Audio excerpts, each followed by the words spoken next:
I'm Allie Merriam here in New York with model Chrissy Teigen. Hello. Thanks for being here. Thanks for having me. It's my first time seeing you guys in New York. So Inaugural visit, first of many. I love it. It feels like home. Good. We aim for that vibe. Now, Valentine's Day is just a few days away. Is this generally a big holiday for you? You know what? Me, as a woman, I gotta say, I really feel like Valentine's Day is kind of a, I don't know the way you would say it, but I feel like it's a man's holiday a bit. I feel like they need to take care of you and dote on you, but at the same time, I mean, I don't really care about Valentine's Day. It's a bit of a Hallmark holiday to me. Do you tend to mark it as a night in? I mean, we try to go on a date, but we also go on dates all the time, so it's not really that special. I love to do nights in, though. He's the one that likes to do the date nights, and he's the one that loves that. Yeah. Now, I know you're a big chef. We see lots of photos of you on Instagram concocting this or another, so it seems like a nice thing to do would be to make a great meal. I love it. I have so much fun doing it. I have a glass of red wine. I make my meal. It's very nice. Like, it's very soothing to me. I love staying in, like I said. I mean, I would do that every single night if I could. No makeup, no anything. Just put a robe on. It's done. Oh, I love that. I couldn't agree more, actually. You blog sometimes about your adventures in the kitchen and also how, with your job, you have some pressure to, like, always be in modeling fitness. Fitness. Has that gotten easier for you, like, balancing those two parts of your work life? I think it's only gotten easier because the industry has gotten easier. Like, now they are much more okay with you not being stick thin. They're much more okay with you being your own self, having your own body type, and I think that's awesome because for me, I love to eat. And it's hard before a shoot. Like, when I have a Sports Illustrated shoot, that month before is really difficult for me, and it's a lot more difficult than those girls that are working out all year round. For me, it's like a thing where I have to think about it, and the pressure is on.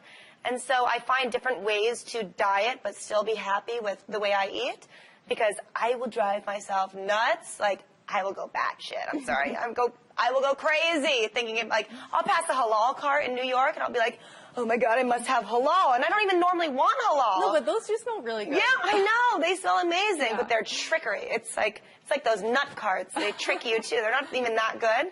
But anyway, I can't fast. I can't do all the things that, like, you know, a lot of the models do. So I think I'm lucky enough that I have an industry now where people appreciate your own body type. Yeah. I love how real you were about how after your wedding that you had dieted before, but afterwards you were like, oh my gosh, it's over. And I barely dieted before because my number one thing was I think every bride should walk down the aisle and look like themselves. I mean, you don't want, when it comes down to everything, hair, makeup, I mean, figure, absolutely everything, even style of the dress, you want to look like yourself. You know, your husband is marrying you for a reason, and I didn't want to come down and just, like, shock him with, like, oh, look how thin I got. That's not sexy to me. I agree. And you know when your kids look at those photos later and be like, yeah, I know, exactly. I want to look like myself. As someone who loves being in the kitchen, is there one recipe that's kind of getting you through this insanely cold winter? Oh my gosh. First of all, I'm from Seattle, so I grew up in the cold, and I love this weather, and I keep finding myself flying out of it, which is, it sounds glamorous and cool, because I keep going to LA, where I also live. But I really like being here for the cold, and I love winter foods. I really love ossobuco. I love baked chicken thighs. I love baked dishes. I love soups. I love really hearty soups with, like, I love like a white bean soup and tomato basil spicy. Like, those are my favorite foods. So it's nice to be here in my kitchen cooking foods for the winter. I love it. It's good to appreciate those things this time of year because it won't last forever. You have no idea because I go to LA and then I'm like, oh, now I gotta make like branzino or, you know, you just, everything changes. It's very weird. Yeah. Now, you and your husband, John Legend, have been looking amazing when you're on the red carpet together. I'm wondering, do you guys coordinate your outfits before you go out? On the red carpet, I mean, we definitely think about it. He has his fittings first, usually, and his stylist, Dave Thomas, is fantastic.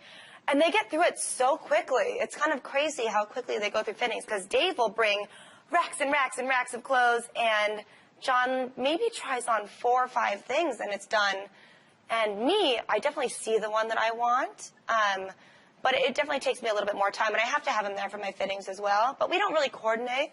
We're just like, oh, that happened to work out. But we have very similar tastes to begin with. I'm not ever that edgy, so nothing's ever not going to go with him. And he's not an edgy dude either, so.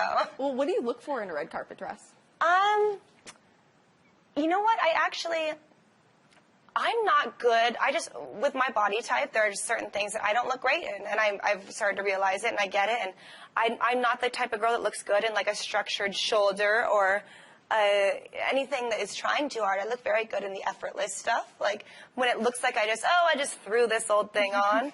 But when it comes to like, you know, those gowns that are really like, you know, Katy Perry and Lady Gaga and the one like, they really do the costumey, like beautiful Valentinos. I look like crap in that. I could never get away with that.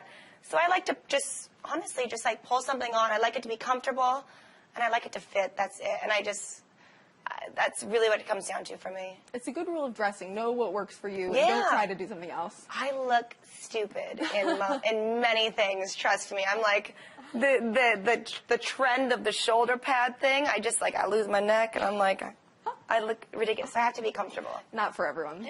Now, one recent red carpet that you and John looked amazing on was the Grammys, of course.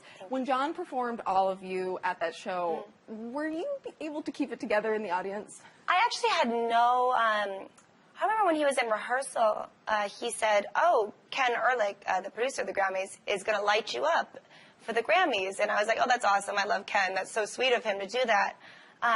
But when they said light you up, I thought they meant, you know, when they pan to the girlfriend or the wife, and they shine light on you, and you kind of like it's just like when you lose an award and they shine it on you, and you're like, yay, congrats to you. But they literally lit me up, and I had no idea, and it was a big shock to me because I saw this one light at the end of Staples Center that was a little bit brighter than the others. And I'm just happy I wasn't tweeting or anything, because I was tweeting the whole time. And then when he performed, I was like, oh, crap, I put it underneath my bum. And then I got all these vibrations, and I knew something was happening. Yeah, it was sweet. Yeah, it was really sweet. The whole show was really kind of romantic, whether, you know, from the beginning with Jay-Z and Beyonce performing to the group wedding. So it was a nice theme to run through the Grammys. It was really nice. Beyonce was just fantastic for me. I mean, I almost feel like they should have saved it for the end of the night because, oof, that was a great beginning, and it would have been a fantastic end. Yeah, I feel like oof pretty much says it all. Oh, it was so amazing. And she's just such an amazing human, though, on every level. Like, she's beyond to me. Yeah, I liked how you recently posted on Instagram the enormous bruise that you received. Oh, yeah. To Beyonce. Can you explain how that happened? I don't ever dance. Okay, I'm the worst dancer on the planet. I like to say, I think Brooklyn Decker and I take the cake as the most heinous dancers, but we're proud of it. I mean, company. I know, exactly. We're just like, we're so like shoulders and snaps and arms. We're like Elaine in Seinfeld. It's ridiculous. But I love Beyonce so much, and I will get up, and I would specifically go to a club just to listen to Beyonce. Like, I really would. I'd be like, oh my God, I want to hear that song. I'm going to this club. But I hate clubs. So I was dancing, and I was wearing this long jumpsuit that had it was maybe 6 inches too long hem-wise, and I tripped over my own foot and totally just fell on myself into the stage. And I remember when it first happened, I was like, oh, don't worry about it, I'm fine, don't worry. And then in the morning, the morning was the worst. It's a testament to your love of Beyonce, though. It really is, honestly. I had to change my flight. I was like, I can't sit in a seat right now. Like, I can't even bend my body. It was horrible. Like, thank you, Beyonce. It's still here, too. I wish I could show it to you. It's like, it looks like a space orbit thing. There's just like a ring. Beyonce. Damn it, Beyonce. Fashion Week is also right around the corner. What is your favorite part of Fashion Week? Oh, my God. I always love Fashion Week. Of course, the parties are always fantastic. But I always love a lot of the charity dinners that end up happening. I am a notorious, I'm sure, in the scene here of Fashion Week. I love bidding on things. I have a drink. I love to bid. And then I always bid on like those crazy dinners that the New York chefs will throw, and the money goes to a great cause. You get a wonderful dinner. I love it. I love Fashion Week. I mean, the actual show part is so brief and it's fun, but it's so quick and it's so, I mean, it's very overwhelming, as you know. So that's actually like, I mean, it's fun, but my favorite part is after. Yeah. I'd imagine a lot of your friends come to town, too, for the fashion show. I know. It's nice to see everybody again, too. I mean, last Fashion Week, I